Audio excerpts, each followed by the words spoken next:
Then you know a little bit about the Dallas Way. We can be found online at thedallasway.org. Thank you very much for being here. We're excited.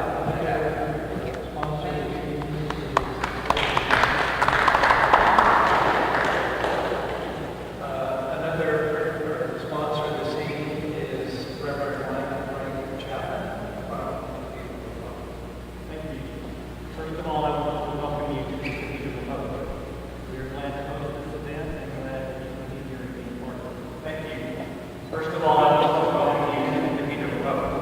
We are glad to host this event and glad that you can be here and be part of it.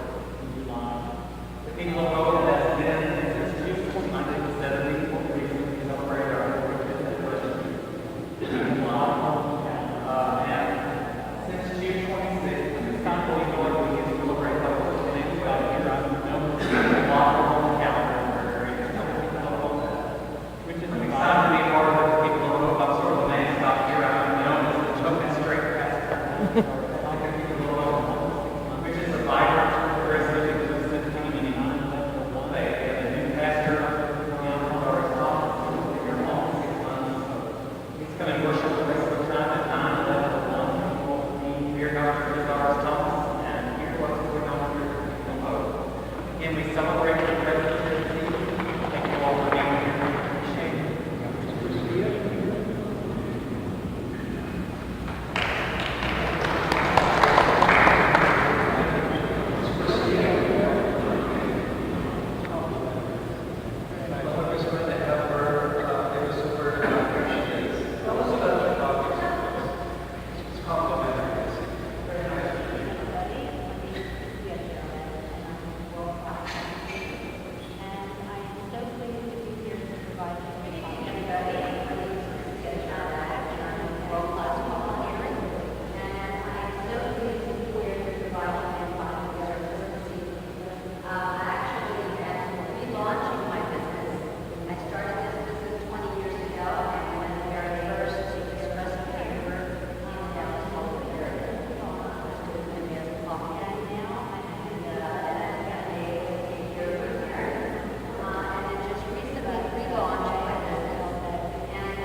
We're going to start off this evening with Tammy Nash, our managing editor of Dallas. Okay, y'all. As Terry said, my name's Tammy Nash. I'm the managing editor for The Voice, and I'm not going to stand up because this is slick and I'll probably bust my butt. Can you hear me okay? Well, maybe I'll...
start with just a little paragraph or part of a paragraph from Mark's book. I think it's the most important paragraph in your book. You're talking about after you had started Philadelphia Gay News, and you said many a publication went out of business because they didn't pay their taxes. Don was echoed by Robert Moore of the Dallas Voice, who hosted the next convention where we shared a hotel with the Bible Group and National Rifle Association. I just thought that was important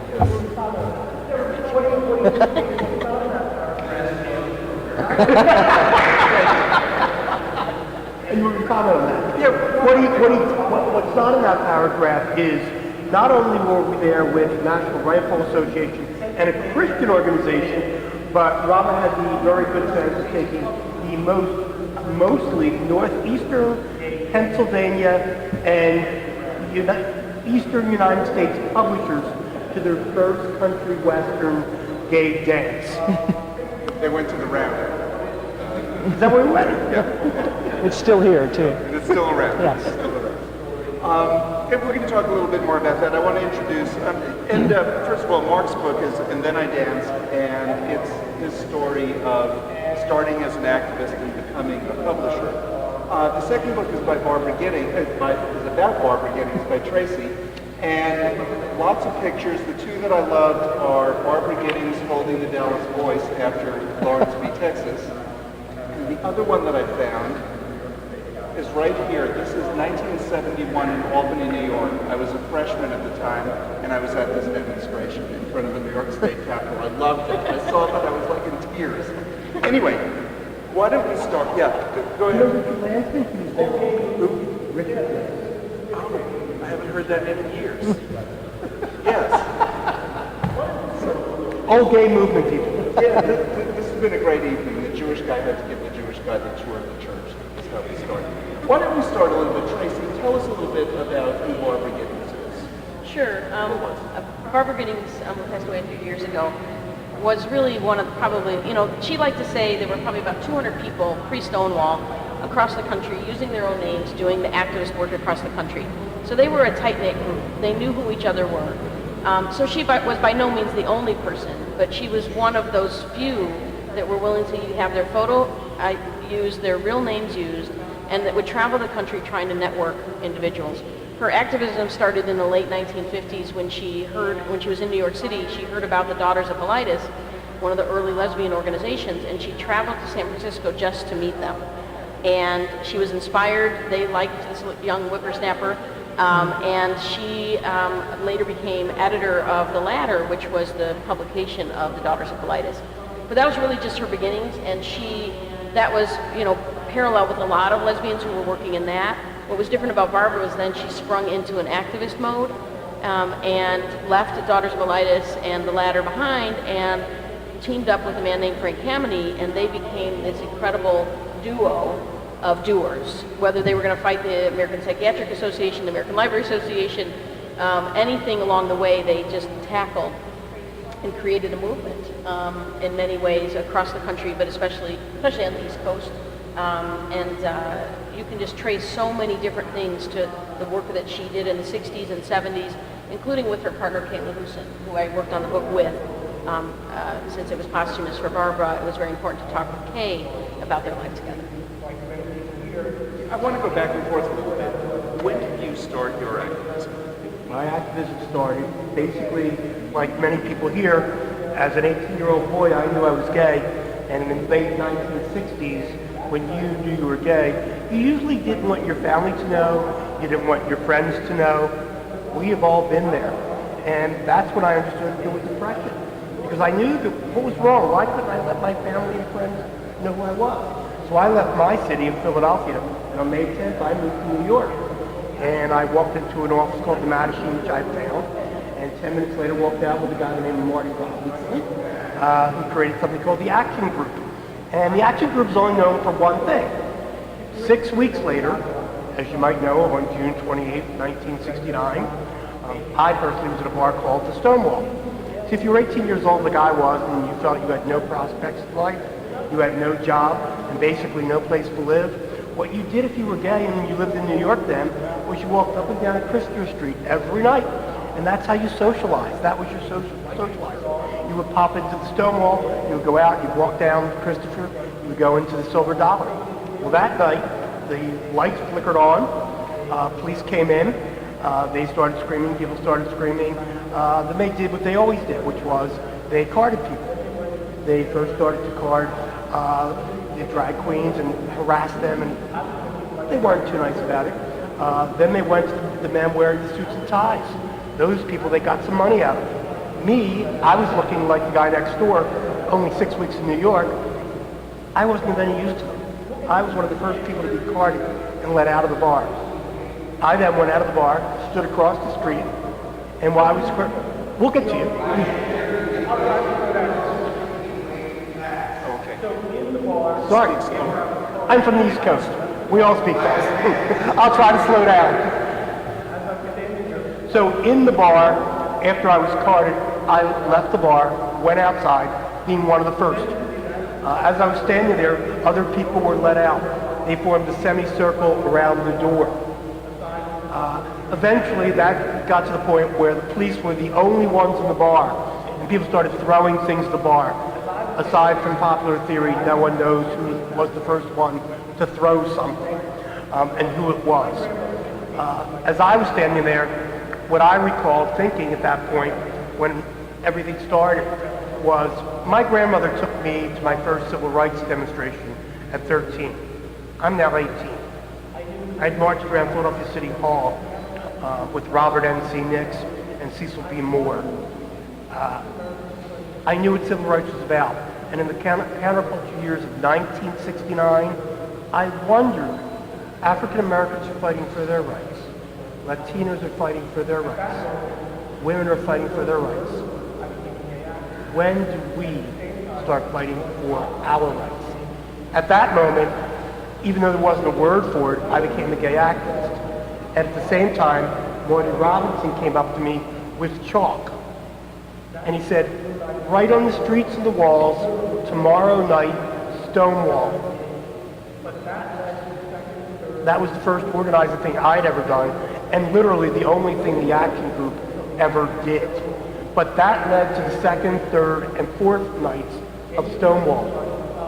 Those nights, and from the ashes of Stonewall, created the Gay Liberation Front. Gay Liberation Front is probably the most dysfunctional and most important organization that ever existed in the LGBT community, because it only had two purposes. Its first purpose, in 1969, when we had our first meeting, was to do something totally revolutionary. Define ourselves. Up to that point, we were defined by churches who thought we were immoral. Up to that point, we were defined by law enforcement who thought we were illegal. Up to that point, we were defined by government, unemployable. Up to that point, media, we were invisible. We had to define ourselves. And contrary to other movements before us, we knew we were not mentally ill. That was a non-starter. We were the first in-your-face gay organization. And the second thing we did, which was revolutionary, was we decided to create community, an LGBT community. Because before Stonewall, the only thing that existed in the LGBT community were gay bars, private parties, gay meeting places, and as Tracy said, a few gay organizations around the country, like One Incorporated, Mattachine, Janus Society, and I can name a few more. And as she said also, only 200 people nationwide. Now, in 1 year, GLF created the first trans organization, the first gay youth organization, first community-wide medical alerts, the first demonstrations against the police, actually police stations. And at the end, we also created the first LGBT community center in the nation. And at the end of that 1 year, we created, along with Craig Rodwell, the first gay pride march, then called Christopher Street Liberation Day March. On that first march, New York Times and other publications at the time estimated the crowd anywhere from 5 to 15,000. We took a movement from 200 people to 15,000 in 1 year. Every single organization that has come since then has come on the heels of that organization. Example, the only other person in the action group, aside from me still alive today, is Mike Lavery. You might know that name. He's one of the founders of Lambda Legal. And I can say the same for practically every organization today. Every one of them has the roots in GLF. One of the things in your book, some pictures from the David Susskind show in 1971, when they had 5 lesbians who were on this show for no other reason than because they were lesbians. That was the hook. I want to talk about that. You actually got to see a copy of this show, and I remember it when it was first on. It was the first time any gay person was actually on television and identifying themselves. Yeah, 60 Minutes had done something, I think, in the late 60s where... 68, and most of the people were behind the burn in it. Yeah, I think Mark Vidal, maybe. There was not one outpaper. Everybody was either Cloud of Face or Faces Not Killed.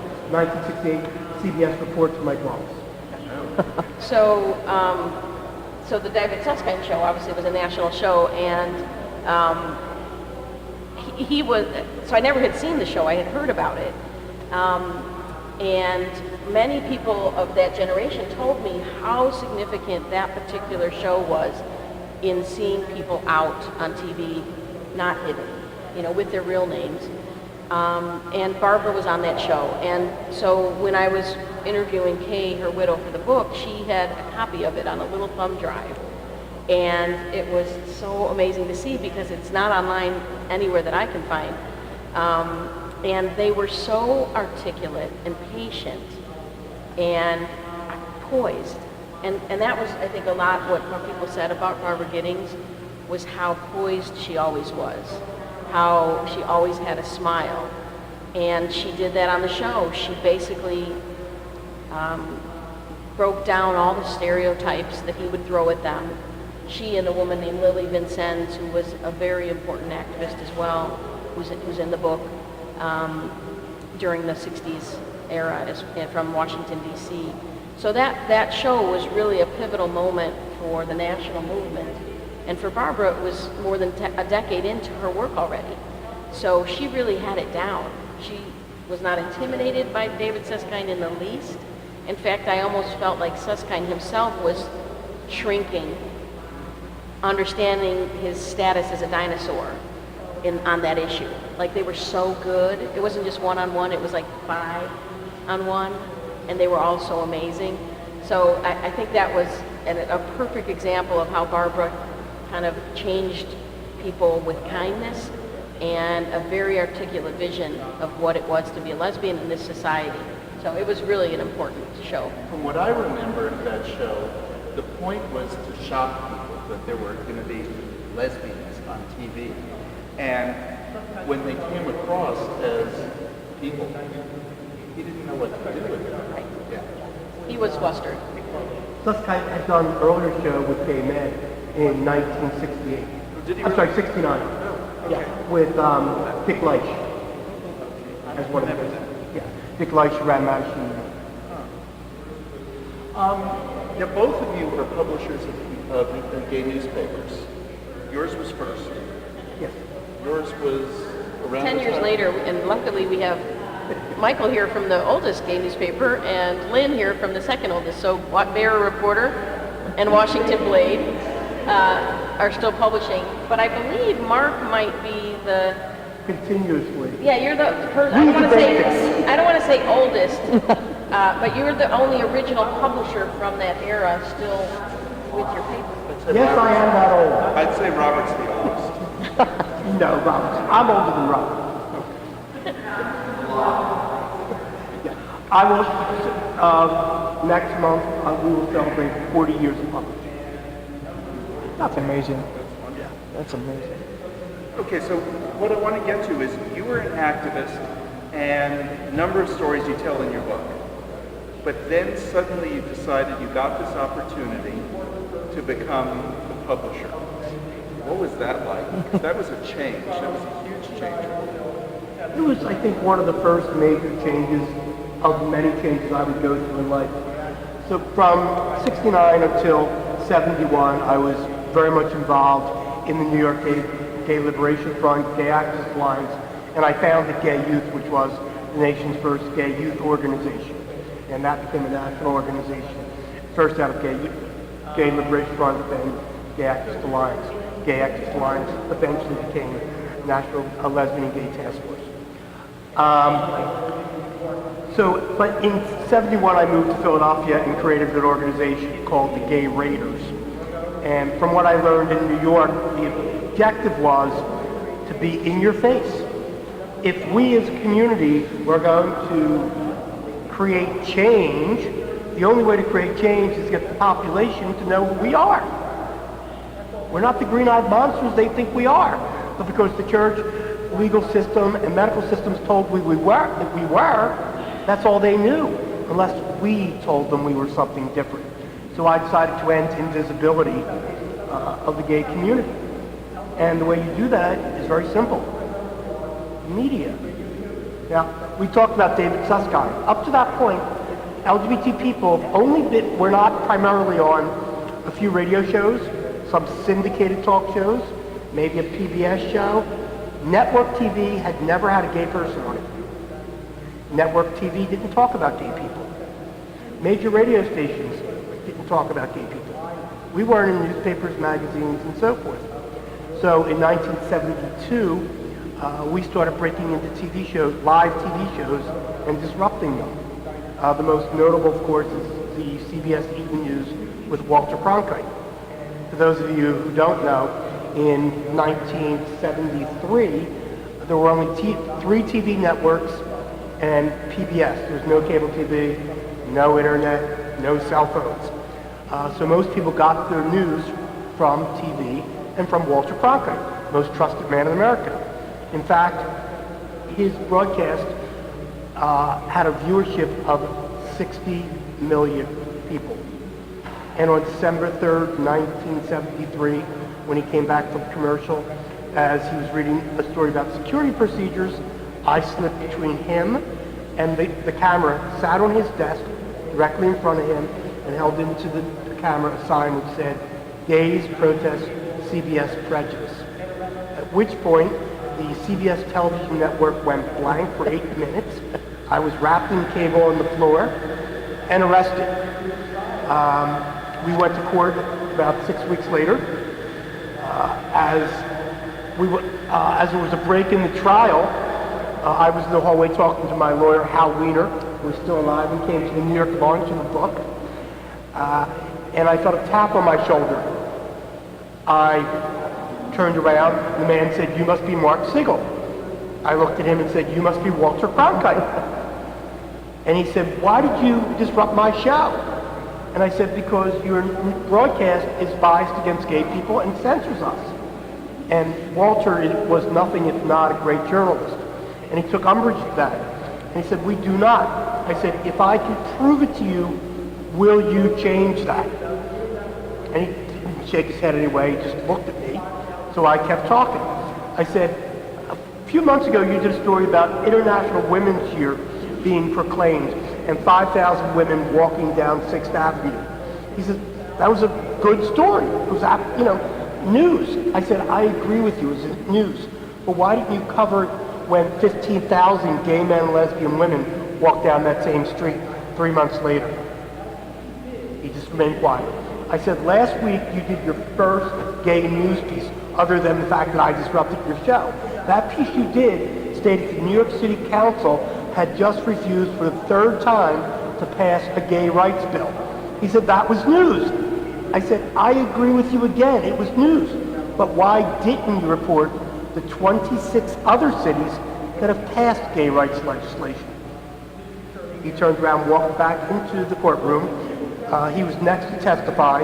When he testified, the district attorney asked him, "Well, when these people trespassed in your studio," and his next line was, "Well, we invited them in, so I don't think they trespassed."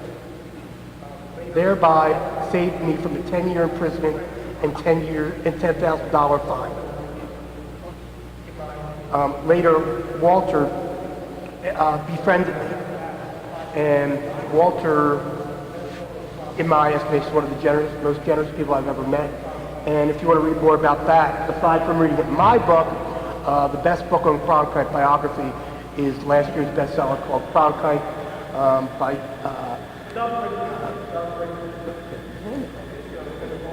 he's a Michael. Doug Brinkley, I'm sorry, Doug Brinkley. Okay, so, And there's a whole chapter. and I want to talk about both of your newspapers and how they started, but then how did you go from there to founding your newspaper? After the Cronkite Zap, I at that point, from 1973 to 1975, was probably the most well-known gay activist in the nation. I did all the syndicated talk shows. I was being interviewed. I was in the magazines. I was everywhere because everybody wanted to know. I was on Phil Donahue show 3 times. One of the pictures is in the book when I was debating Dr. Green from the APA. That's that picture is. And a friend of mine, Jim Austin, had a newspaper in Pittsburgh called Pittsburgh Gay News, and he started the Ohio East Gay News, first gay newspaper chain. For those of us who are here, that's a little joke for some people, for the publishers. But by the way, we have a lot of publishers from around the country, my fellow publishers in the audience tonight. I'm humbled to be with you tonight.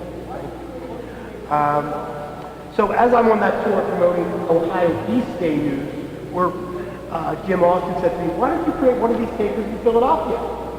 And I said, I know nothing about newspapers. And he said, what did you know about the TV before you started disrupting it? He said, I can teach you. And we became partners, and that's how Philadelphia Gay News started. How did Chicago paper start? Well, there were a lot of gay newspapers in Chicago, starting really with the Mattachine newsletter and other things in the 60s and 70s. I'm from Chicago, so when I graduated with a journalism degree in 1984, and there were like 2 or 3 openly gay journalists in the mainstream media across the whole country, Randy Schultz being one of them, I kind of knew the writing was on the wall, and my parents were both in mainstream journalism. My mother was actually at the Chicago Defender, and my stepfather was at the Tribune, and they both said, probably not for you. So I went to work at Gay Life newspaper, and a year and a half later, some of those folks left to start Windy City Times. So I was one of the 4 co-founders of Windy City Times newspaper in 1985. So we just marked 30 years. So we're 10 years Mark's junior. And you know, it's been a dream to be able to do journalism as an open lesbian for 31 years. Now I could do that anywhere, but I still prefer to do it here. First of all, I control my own destiny, and I probably would have been laid off 14 times over if I was at the Chicago Tribune. And they screwed over my stepfather anyway when he retired. So I wouldn't want to really be in the mainstream media right now.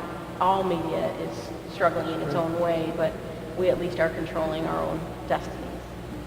Let me ask you guys a question real quick. My question is, you were an activist, you became a publisher, but you're still an activist. Absolutely. Tracy, I don't know. I absolutely don't separate a lot of those things in a clean way, and I never have. You know, I've done very large-scale events in Chicago. In 2 weeks, we're doing a huge sleep out for 19 homeless youth agencies in Chicago. I did the March on Springfield for marriage equality because I was pissed off at the insider baseball happening in Illinois and knew we needed an outside game. And I was involved with the top levels of the gay games bringing to Chicago. Most of what I do, I feel like I do in coalition. When I'm not out there protesting one specific event at one specific time. I'll cover those. But when it comes to bringing our community together for bigger things, sometimes it just feels like the right thing. But it does put my journalists that work for me in a compromising position. So I often will say that we don't really cover our events the same way we cover the community. We'll run photos and things like that, but that's the trickiest part of being a publication. So I try to keep them few and far between. Well, I'm sorry, let me just, I'd like for both of you to talk just a little bit about what sets us in the LGBT media apart, you know, from the fair and unbiased and balanced coverage. I mean, we all try very hard to do that, and No, you don't. Well, let me That's just why say- you have me. Two words very easily that we all know of. We are advocacy publications. Yes. We're advocacy journalists. We start with the premise that we're not sick, Exactly. that we yes. have a right to live in peace and dignity and equal justice. We start at that point, whereas other publications don't, that they always must, to be unbiased, quote, the opposite of us. We don't always have to do that. We also serve as a tool in our communities for communication. It is important that debates in our community, both right wing, left wing, in the center, whatever, be discussed. We need to be a platform for our communities to discuss issues. And that's one of the things we do very well. Yeah, I mean, here's the thing.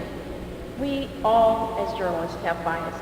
And what sometimes was frustrating in the 80s and 90s in dealing with the mainstream media is their assumption that they did not. So, yes, of course I think gay is good, quoting Frank Kennedy. But there are other things that I consider us just like any other, like African-American newspaper, Latino newspaper. We come at it from that lens, but from that lens, we can still cover our community when it does bad stuff. And whether that's some of my first stories in 1984 were on gay serial killers. We have a lot of them in the Midwest for some reason. This was Larry Eiler, the cold. soon to be followed by Jeffrey Dahmer. And so there are many, and we cover our nonprofits with a critical eye, and that is not always welcomed in our community. So we are a newspaper that has a gay lens, and I think we're more important than we were 20 years ago, because in the early 90s, the mainstream started to cover us better. And I was worried that they would cover us so good that we would be irrelevant. But it is the opposite trajectory. Now they don't have a gay beat.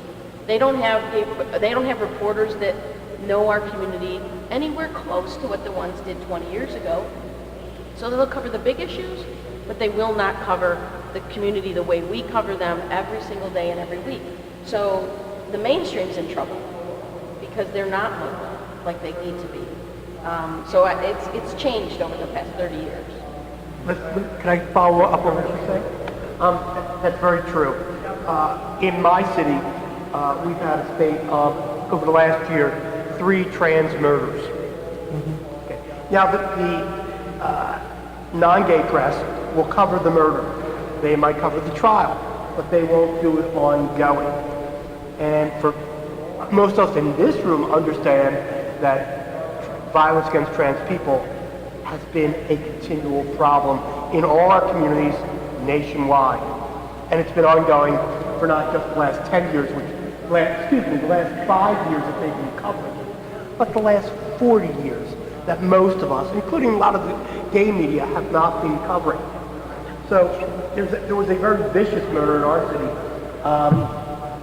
14 years ago of a trans person by the name of Niza Morris. Niza was a trans person who was out partying one night, and she needed to get a ride home, and she was a little drunk, and the police decided to offer her a courtesy ride. Niza Morris took the courtesy ride from the police, but unfortunately about an hour later she was found dead on her doorstep.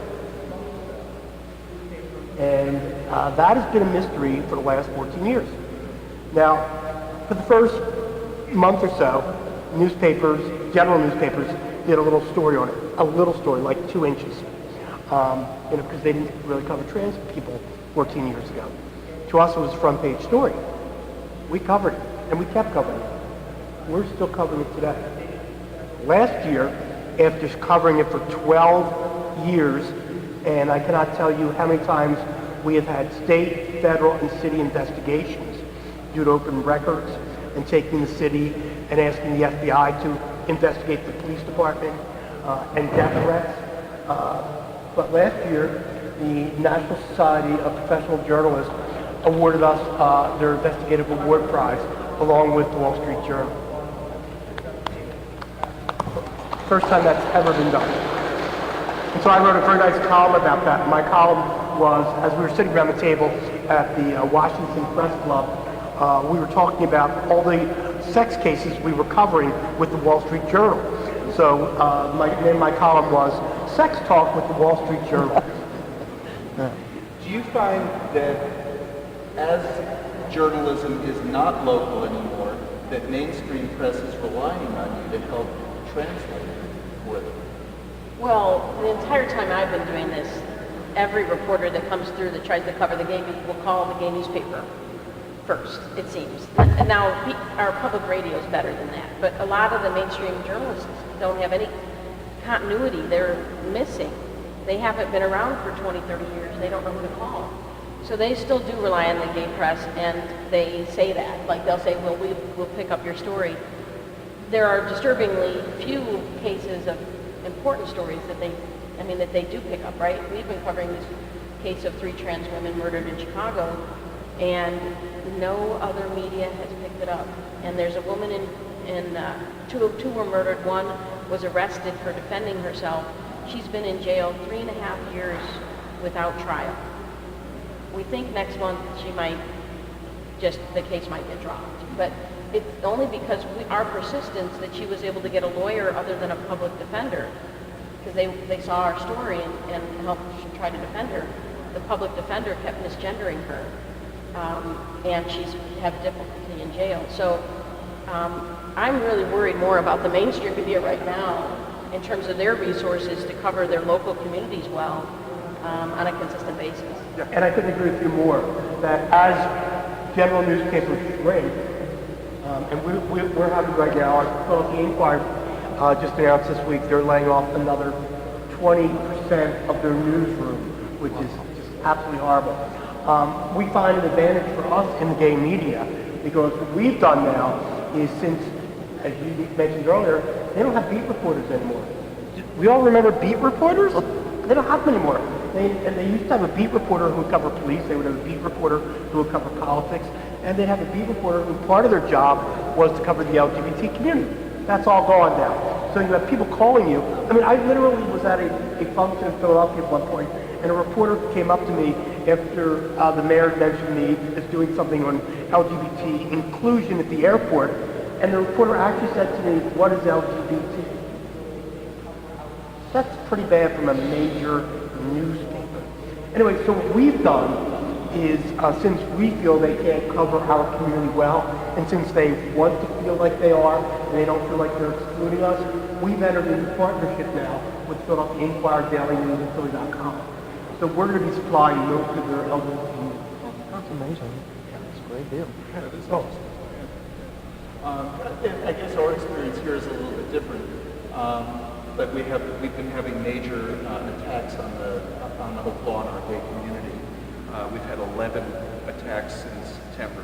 Is it 12 now? No, 11 attacks in 2 months. 11 attacks in 2 months. Really severe beatings, and nobody's been killed yet. But mainstream media has been working with us and has picked up on these stories like that. I mean, on that story, they've almost been in competition with us. And that's a healthy thing about it. We get those calls a lot. How do you feel your coverage has changed with the last few Supreme Court decisions? You know, for us, the marriage issue in Illinois, we got our marriage in 2013, I think, and even during the build-up for our marriage in Illinois, we tried not to have it be the only thing we covered. We did cover it a lot, but there was so much else we wanted to make sure was not ignored. We do have a particularly high youth homeless rate in Chicago, and we did a huge series during that same window of marriage push on the LGBTQ youth on the streets, for example. We wanted to make sure that that was not forgotten. And so when the Supreme Court case came down, yeah, we did a cover story on it and a couple follow-up stories, but then we had 24, 32 other pages of other LGBT news. So that kind of stuff we know the mainstream gets right. So we don't have to waste a lot of breath on it, or a lot of space and time and value. If we were in DC like The Blade, it probably would have been even more coverage. But so we kind of more and more, even in the last 5 years, I would say, local, in print. online, of course, we put what happened with Houston. Sorry about that. You don't have to apologize to us. I'm sorry, you're in the same state. We do something. So we cover a lot of national, international online, and then in print, we emphasize very much local, which is very different than what we used to do. About the same. I don't think it's affected us much at all. We've always been, the paper comes, as you said earlier, from an activist. So the paper's always been sort of a rebel in some ways. We've always used it to look at our community. I look, in writing this book, I had to look back over the last 40 years. And it sort of amazed me. The first surprise to me was how much we were covering the trans community right from the beginning. And most other gay newspapers just do that. Myself here. One of the reasons the Gay Liberation Front has been lost to history is because in 1971, the people, as I like to say in the book, with the little symbols on their shirts of alligators or polo players, decided that trans people, young people, street kids, hustlers, and those who created Stonewall weren't the type of people that they didn't want to have to represent them. So Gay Liberation Front, which represented all those people, was basically wiped out of history. That whole 2-year period I mentioned, the first year particularly, was wiped out of history. It's being brought back now by me and the other people who aren't going to allow that to be silenced anymore. So I was that radical kid that somehow had this newspaper now. And I wanted to get through to our community that not only is it great to be gay, but we have problems in our community. Let's take a look at them. Let's take a look at the people in our community. So, as an example, many people in our community are very male-centric and thinking that, oh, well, the community is 80% men and 20% women, and that wasn't true in PGA. We very early on had a woman editor, and I remember getting tons of mail about how happened to hire a woman editor. Do you know, we've had the same problem. Those women. We were the first newspaper to have Alison Bechdel's cartoon strip, Dykes to Watch Out For. Alison Bechdel now has her life story on Broadway in a show called Fun Home. Yeah. We were the first place in the nation where you saw the story on lesbian nuns by Victoria Gramler. That started in Philadelphia Gay News. Unfortunately, about 10 years ago, I sent Victoria back out into the street and said, you got to sleep in the parking lot for a couple nights. I wanted her to sleep with homeless gay youth and to actually tell their stories. I mean, we tell stories that nobody else tells. That's why people read us. I mean, how many LGBT newspapers have done stories on trans pump parties? Very few. And it's very dangerous, and our trans people can get killed by this, and some have died. For those of you who don't know, pumping party are where poor trans people go to get injections for the hormones and other drugs that they need. And the people who are giving it to them aren't doctors. And sometimes the drugs aren't what they're supposed to be. And this happens nationwide and just not reported upon. So we see ourselves as covering stories that no one else is going to do. So we leave the stories of the Supreme Court can be done better by Washington 2 ways than we could ever do. They're there, they have the reporters, that's their tip. They know that. And I'd rather let them do that and let them do it well than do it heavy. Should we open it up for some questions? Yeah, let's do. Does anybody have any questions? Let me stand up, try not to fall.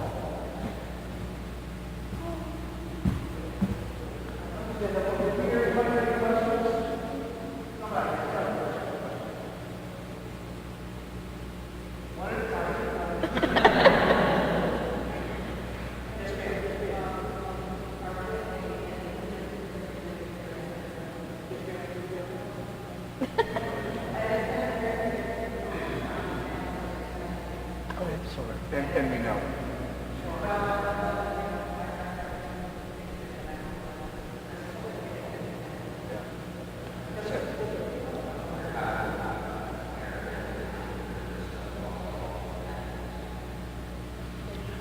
We're not as creative today.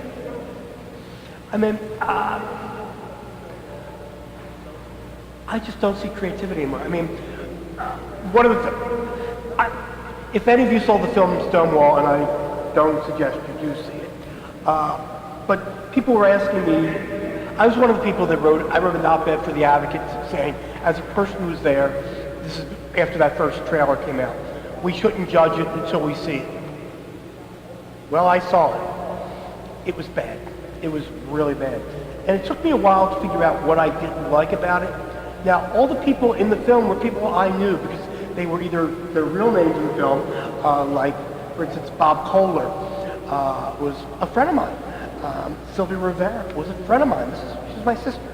And what was wrong with that film was the fact there was no joy in it. We had a lot of joy in our lives. That film was one of the most depressing films I think I've ever seen. And we had joy in our lives because we had fun of coming up with new ways of doing things that we've never done before. I mean, in the book I detail about what I've done, strange things like chaining myself to Liberty Bell or neck bracing myself to the United Way building so the staff couldn't enter in the morning until they agreed to start funding gay organizations. Just, we need more creativity, more fun. You know, I think that the movement, the younger queer people are actually participating more in other movements right now. The most creative of them are part of the Black Lives Movement, for example, has queer African American leadership. There certainly is a very strong and vibrant trans movement. So I think it's different, and we need to look at kind of those intersections better to see that young creativity. They're not the ones fighting for marriage, they're fighting for other things. So there's a queer part of those other movements. I'm right here with both of you for the answer. Talking about the intersectionality of the movement, how important is it to us as LGBT people, as an LGBT community, is it for us to be out there and involved in these other movements that are... Oh, very, very, very. We would not have lost California originally if we'd been in the African American churches, if we'd been in the Latino churches. We need to do that very carefully.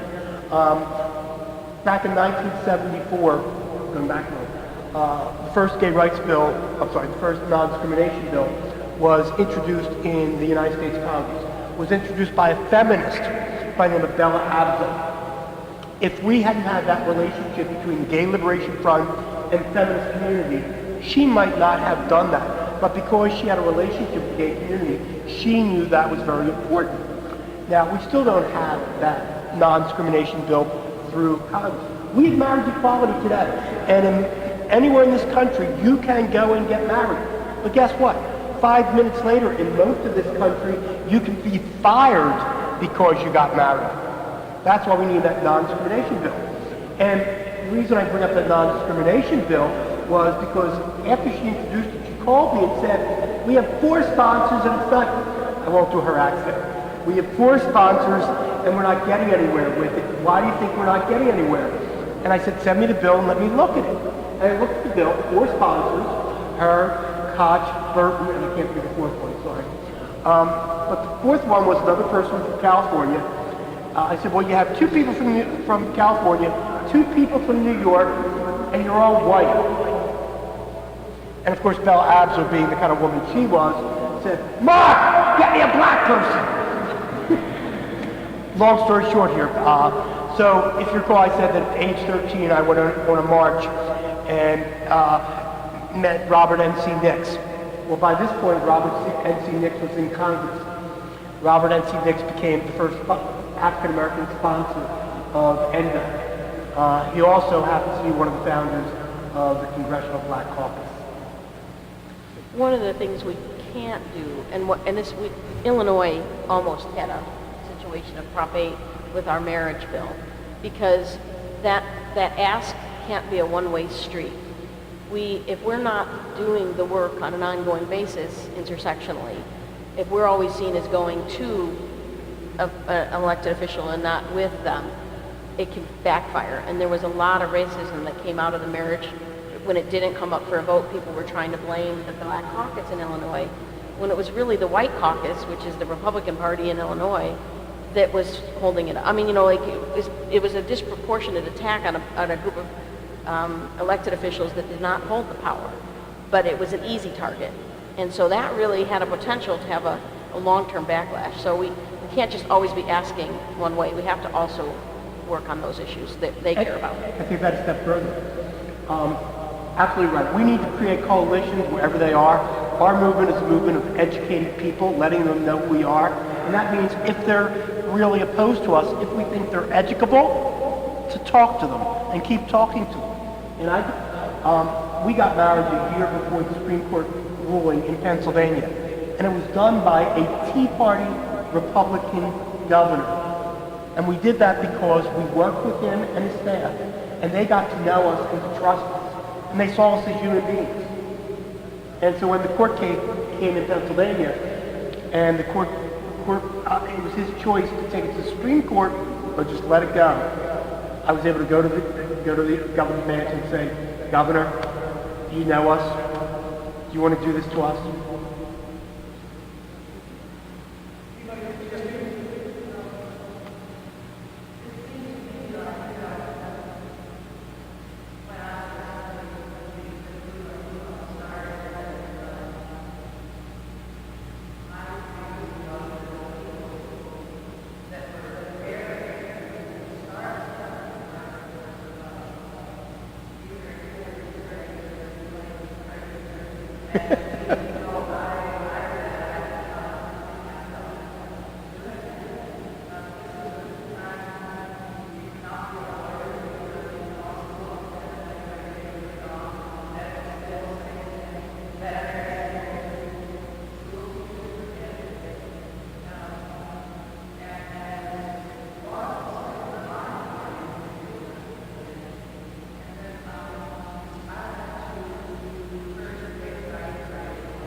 That's great.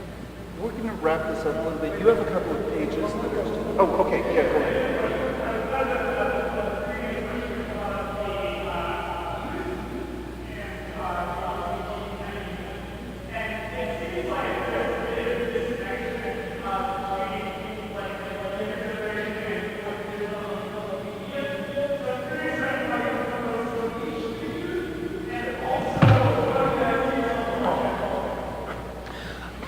Well, we at PGN, this week's Philadelphia Gay News, which I have to have on me, we do something quarterly. It's in one of these two issues, which I'll give you. We do a youth supplement every quarter. That youth supplement is 8 pages long. It is produced entirely by LGBT youth.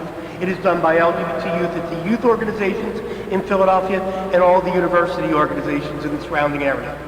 To my knowledge, it's the only one done in the nation. I like it, Leo. I said I like that. Yeah, so for us, we try to stay engaged on social media. We do an awards every year. I think this is our 14th year. We do a 30 under 30 awards, and we make sure we're sponsoring and covering events and protests where they're at, and profiles, et cetera, et cetera. So it's an ongoing battle because we have a youth columnist and then they age out. And so I have youth columnists that are only like 4 years younger than me now, and I'm thinking, how old was I when they're like going to be 50? That doesn't make any sense to me in a logical way. But it is, you have to, it changes every 3 to 4 years. There's a whole new cycle of voices that you have to make sure you're staying with as they are coming out. Yeah, this is the youth supplement. It's in the center of the paper. It has its own banner on it. It's like a mini newspaper, inside a newspaper. I do want to wrap up. We're going to go outside and you'll have plenty of time to talk to both of them. You have a couple of pages that are... Oh, I just thought before, because we're in Dallas, Dallas certainly played an important role in the national movement, and just like Chicago and Philly, it's often forgotten. Oh, nice, the tornadoes are here. So in 1971, the American Library Association was in Dallas. So here are some of most of the photos of the book are by Barbara's widow, Kayla Husin, because she was there to document almost everything. He was the first photojournalist First in photojournalist. the LGBT community. So the trees fell in the forest, and she took pictures of them. Wasn't 71 when the Stonewall Book Awards were started? Yeah, so these are pictures from the Kiss-In at the American Library Association in Dallas in 1971. And then in 1972, the American Psychiatric Association was in Dallas, and that's when Dr. Anonymous, with the bag over his head, was a closeted gay psychiatrist that talked to his peers, and Barbara Giddings and Frank Kameny were on the panel. So these are Dallas. Dallas was very, very important to the history. So For those of you who know Phil Johnson, not this building's Phil Johnson, but one of our community historian, he danced with Frank Kameny at that meeting, which apparently made a big difference to other people in the... Frank could dance? we're human. Apparently. Do you have a couple of last words? Yeah. I think the most important thing we could do, number one, I am so impressed by your church. This is amazing and overwhelming. I think it's important that we not be judgmental in our community, that we fight for diversity and inclusion of all people in our community, African Americans, Latinos, people who are religious, people who are atheists, young people, old people. If we're a real community of any sort, real communities take care of the most endangered people in their communities. And from what I can see today, the three largest groups in our community that are in danger primarily are trans people, who people are still trying to understand, our youth, who still have trouble feeling isolated, and our seniors, who are isolated. We need to take care of those people and others in our community. So we need to do that as a united force. It's the only way we will be a real community. I want to thank both of you. Welcome to Dallas. Thank you all very much.